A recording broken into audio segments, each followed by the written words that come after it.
Assalaamu calaykum waraxmatullaahi wabarakaatuh. Kusoo dhawaada walaalayaal, maanta waxaan dhiganaynaa le 12 mois de l'année 12 bilood ee sanadka Fransiga. Maxaa lagu dhahdaa? waa ka bogasho waan casharkan xagga maanta ka bilaabmaya. Janvier waa bisha koowaad. Janvier maxaa la dhahdaa? bisha koowaad baa Janvier la dhahdaa. bisha labaad maxaa la dhahdaa? Février. bisha labaad Faransiiska maxaa la dhahdaa? Février waa bisha labaad weeyaan. bisha saddexaad waxaa la dhahdaa Maris. bisha saddexaad maxaa la dhahdaa? Maris. maxaa la dhahdaa? Maris waa bisha saddexaad. bisha afraad waxaa la dhahdaa Avril. bisha afraad waxaa la dhahdaa Avril. bisha afraad waxaa la dhahdaa Avril. bisha shanaad waxaa la dhahdaa May. bisha shanaad magaceega maxaa la dhahdaa? May baa la dhahdaa. mois de May bisha shanaad baa la dhahdaa. bisha lixaad Juin baa la dhahdaa. bisha lixaad waxaa la dhahdaa Juin. bisha lixaad Juin baa la dhahdaa. bisha toddobaad waxaa la dhahdaa Juillet. bisha toddobaad waxaa la dhahdaa Juillet baa la dhahdaa. bisha toddobaad. bisha sideedaad waxaa la dhahdaa Août. bisha toddobaad waxaa la dhahdaa Août. bisha sagaalaad waxaa la dhahdaa Septembre. bisha sagaalaad waxaa la dhahdaa Septembre. bisha sagaalaad waxaa la dhahdaa Septembre.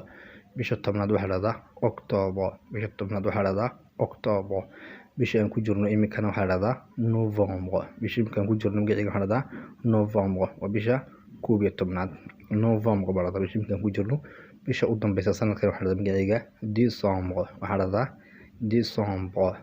bisha 12 waxaa la dhahdaa magaceega Decembre. 12 biloodba oo meel aan isku soo koobay waa kuwan le 12 mois de l'année 12 bilood ee sanadka. maxaa ugu horeysa Janvier, maxaa ku xigta Février, maxaa ku xigta Mars, maxaa ku xigta Avril, maxaa ku xiga May, maxaa ku xiga Juin, maxaa ku sii xiga Juillet, maxaa ku sii xiga Août, maxaa ku xiga Septembre, maxaa ku xiga Octobre, maxaa ku sii xigta Novembre oo iminka bishaan ku jirno, iyo Decembre oo ah bisha 12aad ee sanadka. markaad leedahay bil un mois baa la dhahdaa bisha un mois ama mois baa la dhahdaa bisha. marka leedahay bilna aad leedahayna waa un mois. marka laba bilood oo leedahay Fransiis waxaa la dhahdaa ama bil ama waa bille ama waa bille. markaad leedahay waxna waa bille ayaa lagu qabtaa mensuel baa la dhahdaa. mensuel baa la dhahdaa. mensuellement bil ahaan mensuellement way noqotaa oo ah si bille ah ka dhanta mensuellement markay noqoto. iminka mensuel waa wax bille oo la sameeyo bishii la qabto mar. bimensuel labadii biloodba waxaa la dhahdaa bimensuel baa la dhahdaa labadii bilood. saddexda biloodna waxaa la yidhaahdaa trimensuel. maxaa la dhahdaa? saddexdii bilood mar ama saddexdii bilood waxaa la dhahdaa trimensuel, ama waxaa kaloo la dhahdaa trimestre ama trimestre baa la dhahdaa oo ah saddexdii biloodba trimestre baa la saddexdii bilood trimestre baa la dhahdaa. lixdii bilood ama sanadka nuskii waxaa la dhahdaa semestre. maxaa la dhahdaa? semestre waa sanadka nuskii ama waa lixdii bilood semestre baa la dhahdaa. sanadkana waxaa la dhahdaa année baa la dhahdaa. sanadkana année baa la dhahdaa. sanadle markaa leedahayna annuel sanadle weeyaan. arrintan sanadkii marba la qabtaa waa annuel. intaa ayaan ku joojinaynaa.